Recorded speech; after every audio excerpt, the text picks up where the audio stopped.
Saudara, saya tidak akan panjang pagi ini.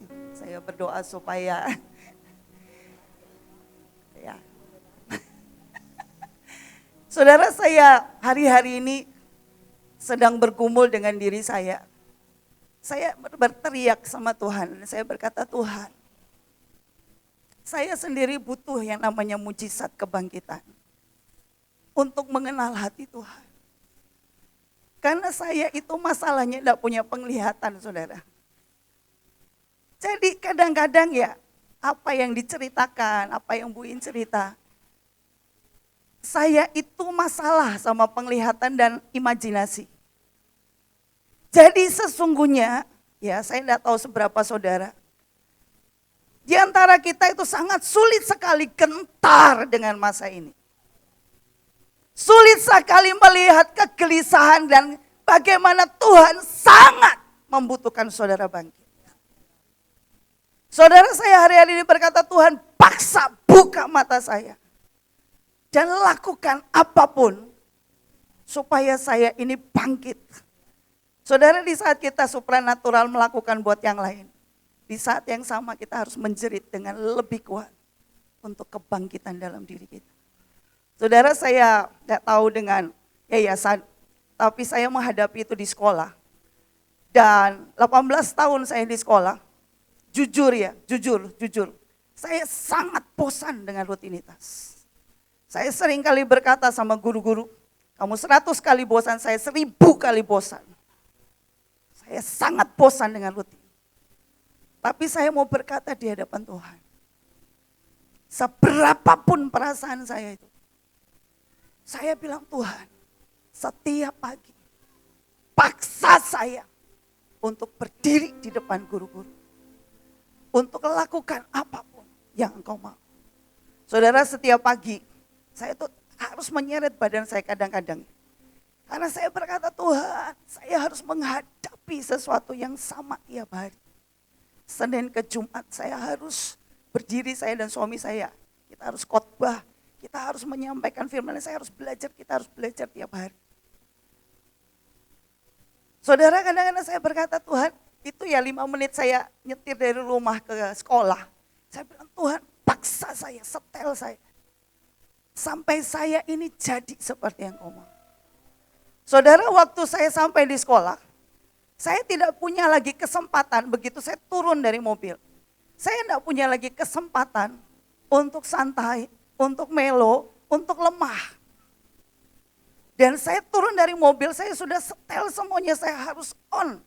Ya, harus nyala. Saya harus khotbah, saya harus benar-benar nangkep yang dari Tuhan. Dan saya harus setelah itu mendoakan satu demi satu. Dan itu saya kerjakan tiap hari. Saudara, tanpa sadar, di satu sisi itu betul. Tapi di sisi yang lain, tanpa sadar, saya bahkan menyebut diri saya begini. Saya menyalurkan hadirat Tuhan. Saya menyalurkan sebuah kuasa untuk orang lain mengalami dan menikmati Tuhan secara pribadi. Tapi saya sangat kenal diri saya. Saya bahkan menyebut diri saya begini, saya bahkan bisa pesan hadirat Tuhan, bisa diorder. Dan itu menyakitkan hati Tuhan. Saudara, kita bisa menjadi sangat rohani. Tapi kita tidak menjadi ilahi. Ilahi adalah sebuah kehidupan yang terus-menerus dihembuskan karena kita melekat dengan sumbernya. Saudara, kita bisa lawatan di provinsi, kita bisa bikin orang nangis-nangis, kita bisa bikin orang disentuh Tuhan, dijamah Tuhan, hati kita ada yang kering. Saudara, kemarin waktu tanggal 5, 6, 7, saya tidak tahu dengan saudara, tapi saya itu nangis, saya bilang, Tuhan, sekotor ini loh hati saya. Kita bisa buat semuanya begitu rupa. By order, dengan instruksi, tapi hati kita entah. Kita bisa ribut sama saudara kita, dan kita bisa berdamai. Saya menyebutnya senyum propaganda. duduk sebelahan, senyum, manis. Habis itu pulang, bye-bye. Nanti kita ketemu di tugas berikut. Berapa banyak kita seperti itu? Berapa banyak kita sudah sangat lama tidak merasakan Tuhan menyentuh hati kita secara pribadi. Berapa banyak bahkan kita sudah tidak bisa nangis. Saudara, saya nangis. Saya tahu Tuhan. Tapi begitu amin. Saya harus menjadi sangat kuat untuk menghadapi banyak masalah di depan saya. Saya menyertakan Tuhan di dalamnya. Tapi saya sangat tahu ada yang hilang di dalam. Saudara, saya berdoa biar cerita kita sungguh-sungguh mau berkata, Tuhan, bangkitkan aku demi kasih karunia, demi rencana Tuhan. Saudara, yang saya paling ngeri adalah ketika di Alkitab berkata, Tuhan, aku melakukan mujizat demi nama. Aku menyembuhkan orang demi nama. Aku melakukan semua yang spektakuler. Dan Tuhan berkata, aku tidak kenal engkau, hai pembuat kejahatan. Saudara, kita sedang menuju ke sana. Kalau hari ini kita tidak menjerit dan benar-benar berkata, tolong aku Tuhan, aku butuh mujizat-Mu. Saudara, saya ajak kita buka sama-sama di Nehemia. Saudara, Tuhan terus mengajar saya tentang Nehemia. Nehemia 2 ayat 10. Kalau saudara tahu ceritanya, Nehemia sedih karena mendengar tembok Yerusalem runtuh oleh penjajahan Babilonia. Dan orang Israel ketakutan, musuh masuk dan sebagainya. Dan dia menghadap raja. Nehemia 2 ayat 10 berkata begini. Ketika Sanbalat orang Horon dan Tobia orang Amon, pelayan itu mendengar hal itu, jadi Nehemia ini berencana untuk kembali dan membangun tembok Yerusalem yang roboh, yang runtuh, yang sudah rusak. Mendengar hal itu mereka sangat kesal karena ada orang yang datang mengusahakan kesejahteraan orang Israel. Saudara, dia cuma datang mengusahakan kesejahteraan. Iblis sangat ketakutan dan dia sangat kesal melihat ada orang-orang yang datang mengusahakan kesejahteraan bangsanya. Saudara, bukankah ini yang sedang kita lakukan? Ada orang miskin kita kasih makan. Ada orang sakit kita doakan dan mujizat kesembuhan terjadi. Ada kerusuhan dan kita berdoa di sana, kita minta pendamaian. Bukankah hal yang sama kita sedang kerjakan? Kita berkata, Tuhan, kami mau berkata Indonesia harus mengalami masa kejayaan. Dan seperti yang Nehemia buat, Nehemia sedang membangun tembok untuk kesejahteraan orang Israel. Saudara, waktu saya pelajari, Nehemia itu artinya Jehovah Comfort. Gak salah dengan itu. Tuhan membuat kita nyaman. Tuhan membuat kita baik-baik saja. Tapi Tuhan berkata tidak cukup sampai di situ. Nyaman akan membuat kita sampai satu titik kita bisa menjadi musuh Tuhan. Karena kita lupa bersiaga. Lupa waspada. Lupa untuk meningkatkan semua yang ada pada kita. Kita pikir sampai satu level tertentu kita sudah mencapai segala sesuatu yang terbaik. Tapi Tuhan berkata ada satu level berikutnya yang Tuhan ingin naik ke sana. Dan Nehemia, dia memutuskan keluar dari kenyamanan itu dan dia pergi kepada bangsanya. Saudara, musuhnya Nehemia adalah Tobia. Tobia itu artinya Jehovah is good. Nyaman. Kalau saudara tidak pernah berurusan dengan itu, saudara akan berurusan dengan kebaikan-kebaikan. Yang membuat saudara pernah dengar, waktu itu Ruth pernah khotbah, musuh kebenaran adalah kebaikan. Saudara masih ingat? Bukan salah, kebaikan Tuhan itu baik. Bagus dalam hidup kita, sangat kita butuhkan. Tapi Tuhan berkata tidak cukup sampai di situ. Saudara, salah satunya musuh yang lain adalah Sanbalat. Itu artinya strength. Jadi kalau saudara pengen melangkah keluar dari kenyamanan, saudara akan berurusan dengan kebaikan dan kekuatan. Saudara, engkau akan berurusan dengan kekuatan yang mungkin engkau akan hadapi kenyataan bahwa engkau tidak punya kekuatan. Dan engkau berkata, di manakah Allah yang berjanji akan menguatkan aku? Atau saudara mengalami sesuatu yang buruk dan saudara berkata, di manakah Allah yang baik itu? Dan itulah musuh yang Nehemia harus hadapi ketika dia melangkah keluar dari zona nyaman. Dia tinggal di istana, dia menjabat sebagai gubernur, semua dia punya. Tapi dia memilih meninggalkan semua. Dia minta izin raja dan dia kembali dengan bangsanya. Saudara, kalau saudara baca ya, perhatikan. Waktu saya pelajari ini, saudara, musuhnya Nehemia itu cuma melakukan dua hal. Dia cuma menghina, mengejek tiap hari. Jadi cuma dikatain tiap hari. Yang kedua, dia cuma mengancam. Kalau saya tidak salah baca ya, kalau saya salah maafkan. Mereka bahkan tidak berperang. Cuma ngancam dan menghina. Itu tembok yang kamu bangun, kalau anjing lewat pasti roboh. Itu gak kuat dan segala macam. Pokoknya tiap hari hinaan, ejekan, ancam. Kalau kamu terus, saya akan perangi kamu dan segala macam. Saudara baca, tidak ada pernah penyerangan. Hanya dua, hinaan dan ancaman. Berapa banyak hari ini kita menghadapi itu. Dan kita berteriak berkata, di manakah Allah yang baik? Di manakah Allah yang memberikan kekuatan? Di manakah Allah yang memberikan rasa nyaman? Hanya hinaan, ejekan, dan ancaman. Hari ini kita terima terus dengar berita ancaman virus dan segala macam. Berapa banyak yang takut? Berapa banyak yang mundur?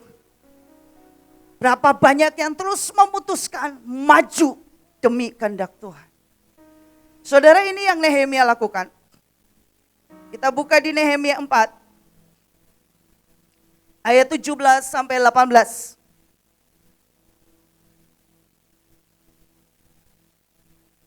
Yang membangun di tembok. Ini ayat sebelumnya saya enggak catat. Saudara baca di rumah. Orang-orang yang memikul dan mengangkut melakukan pekerjaannya dengan satu tangan. Dan dengan tangan yang lain mereka memegang senjata. Ini enggak perang loh.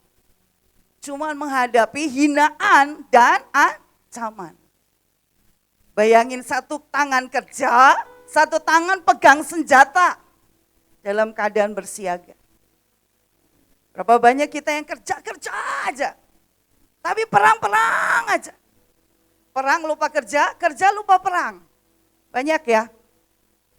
Banyak yang suka pelayanan tapi dalam pekerjaan masalah, sering terlambat. Sering males, sering tidur di jam kerja, sering ngilang. Makan bersama, sharing sampai habis waktu kerja. Banyak loh yang kayak begitu. Tapi pelayanan jago banget. Terus berapa banyak yang kerja, udah gak usah rohani-rohanian lah. Apa sih buktinya itu aja rohani tapi gak kerja. Bikin masalah, jadi batu sandungan. Mending saya kerja baik-baik. Ya, hari ini saya berdoa saudara bertobat karena dua-duanya Tuhan berkata harus dilatih. Amin. Setiap orang yang membangun, bekerja, dengan berikatkan pedang pada pinggangnya dan di sampingku berdiri peniup sangkakala. Saudara, ayat 22 sampai 23 berkata begini. Pada waktu itu juga aku berikan perintah kepada rakyat. Setiap orang dengan anak buahnya harus bermalam di Yerusalem. Supaya mereka mengadakan penjagaan bagi kami pada malam hari. Dan melakukan pekerjaannya pada siang hari. Demikianlah aku sendiri, saudara-saudaraku, anak buahku dan penjaga yang mengikut aku, kami semua tidak sempat menanggalkan pakaian kami. setiap orang yang memegang senjata dengan tangan kanan. Saudara, Tuhan berkata bahwa waktu saya baca ini saya bilang, ini kenapa ya Nehemia menurut saya rada lebay ya. Berjaganya sampai gitu Pak Saudara, kalau baca semua ya komplit. Itu dia taruh orang di atas, dia taruh orang di sudut, dia taruh orang di tembok, ketemu tembok, ujung ketemu ujung. Dia taruh orang berjaga pagi sampai siang, siang sampai malam. Seperti kalau kita doa ceria 24 jam. Dia berjaga-jaga dan dia berkata gak boleh tidur, gak boleh lengah. Semua pegang tombak, semua pegang semuanya. Saudara, waktu saya pelajari di terjemahan aslinya, menarik sekali.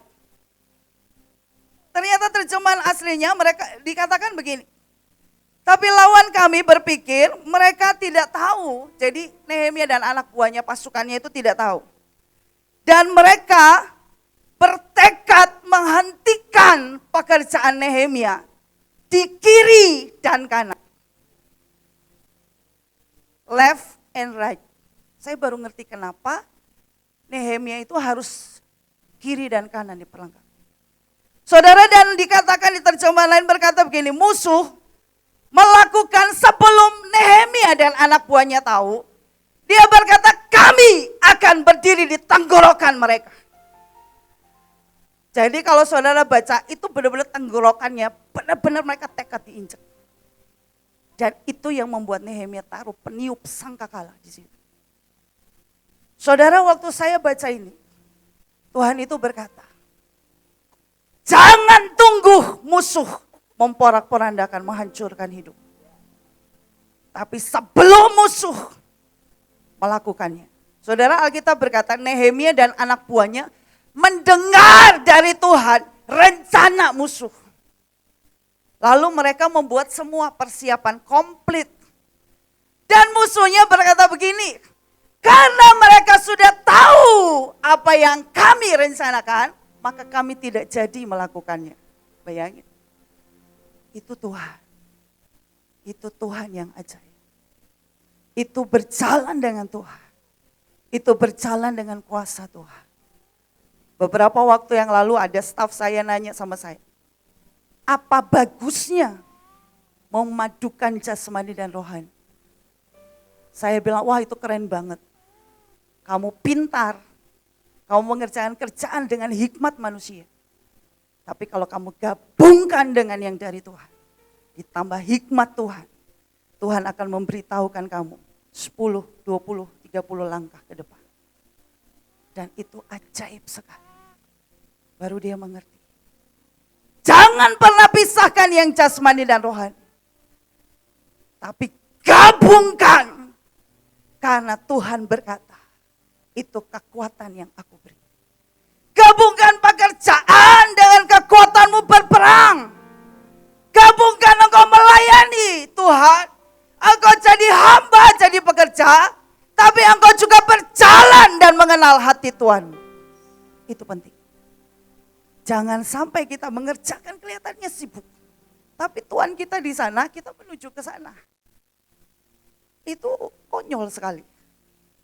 Dan saya berdoa, saudara kita akan belajar. Saya belajar Nehemia dan saya berkata, Tuhan, banyak orang berkata, kalau jasmani yang rohani biar, kalau rohani jasmani tinggal. Hari ini Tuhan berkata, pedang di tangan kiri, pekerjaanmu di tangan kanan. Tuhan berkata, lakukan semuanya. Dan taruh tiupan sangkakala itu di tenggorokan. Sampai engkau tahu, suara Tuhan yang kau gemakan. Teriakan Tuhan yang kau gemakan. Kebenaran Tuhan yang kau gemakan. Amin. Saya cuma berkata, Tuhan, ada orang-orang yang rela meletakkan hidup seperti itu. Dan mereka berkata, Tuhan, Engkau yang mengerjakan rasa nyaman di tempat seperti ini. Bukan di tempat ketika semua baik-baik saja. Bukan di tempat ketika semuanya oke. Semuanya kelihatan tidak ada masalah. No. Di tempat di mana engkau berkata ketakutan punya hak penuh mengambil tempat seluruh hidupmu. Hari itu engkau berkata, aku melihat Jehovah is comfort. Allah adalah rasa tenang dalam hidup. Allah yang mengerjakan kenyamanan. Saudara, kalau hari ini Tuhan izinkan rumah tanggamu bermasalah. Kalau hari ini Tuhan izinkan engkau tidak punya uang banyak. Kalau hari ini Tuhan izinkan mungkin kesakitan atau masalah. Saudara, itu tandanya Tuhan cinta kepada engkau. Karena engkau tidak mau keluar. Maka Tuhan datang kepadamu demi kasihnya. Demi perjanjiannya, demi sumpahnya. Dia berkata, nak, bangkit. Cuma dengan cara ini, engkau mencari aku dengan segenap hati. Cuma dengan cara ini, engkau siaga dalam perang. Tapi engkau juga bekerja keras melakukan semua tugasmu. Saudara, saya berdoa, biar setiap kita pagi hari ini menjerit kepada Tuhan. Dan berkata, Tuhan, bangkitkan aku, hidupkan aku. Saudara, waktu saya berdoa, Tuhan itu mau kita bertobat seminggu ini. Tapi nanti caranya begini. Saudara boleh lakukan apapun yang tidak biasa saudara lakukan. Misalnya saudara biasa pelit, nah 1 minggu ini saudara belajar memberi. Ya, amin. Itu tandanya keluar dari rasa nyaman. Misalnya saudara biasa marah, maka dalam 1 minggu ini saudara pastikan saudara mengampuni orang-orang yang menyakiti hatimu. Amin. Amin. Caranya begini, kalau saudara lakukan sendiri itu saya yakin 85% gak melakukannya. Jadi caranya begini, saudara berdua-berdua, nanti saudara ngobrol apa yang Tuhan taruh di hatimu. Ya, nanti kita nyanyi 1 lagu, saudara tanya Tuhan. Nanti saudara berdua-berdua, tanda sepakat, saudara cerita, Tuhan minta saya melakukan ini. Kalau saudara sudah biasa puasa, enggak usah puasa. Itu tidak ada korbannya, saudara sudah biasa puasa. Tapi lakukan sesuatu yang enggak biasa atau yang Tuhan sudah lakukan, taruh di hatimu, tapi saudara tidak melakukannya. 1 minggu aja, maka saudara akan lihat rasanya. Saudara, kemarin kita cawan sayap, rasanya asik ya? Asik sekali, kita lihat mujizat, kita lihat keajaiban. Banyak yang minta lagi. Tapi kita cuma 1 hari. Habis itu enggak jadi sesuatu yang lahir jadi gaya hidup. Tapi kalau itu jadi gaya hidup, saudara, lawatan tidak sesulit yang kita bayangkan. Mulai dari kita. Amin. Kita akan nyanyikan kami perlukan keajaibanmu. Saudara berurusan dengan Tuhan. Nanti setelah 2 kali kita nyanyi, saudara sambil tanya Tuhan, saudara harus lakukan apa. Setelah itu saudara cari orang, saudara boleh bangkit berdiri, nanti saudara cari orang yang saudara biasa kenal, untuk saudara ngomong dan orang itu akan mengingatkan engkau tiap hari, sudah lakukan ini belum? Sudah lakukan ini belum? Tiap hari. Ya, amin. Nanti kita nyanyi, saudara tanya Tuhan, kok beberapa pergi ya? Tolong dicatat Asyir yang pergi-pergi. Ya enggak pergi ke kamar mandi. Jadi saudara tanya, nanti begitu selesai nyanyi, saudara cari teman, berdua-berdua untuk saling mengingatkan dalam seminggu itu sudah lakukan apa. Lalu kita nyanyi lagi, saudara saling menguatkan, mendoakan supaya itu benar-benar terjadi dalam hidup kita. Amin. Amin ya. Yuk kita nyanyi.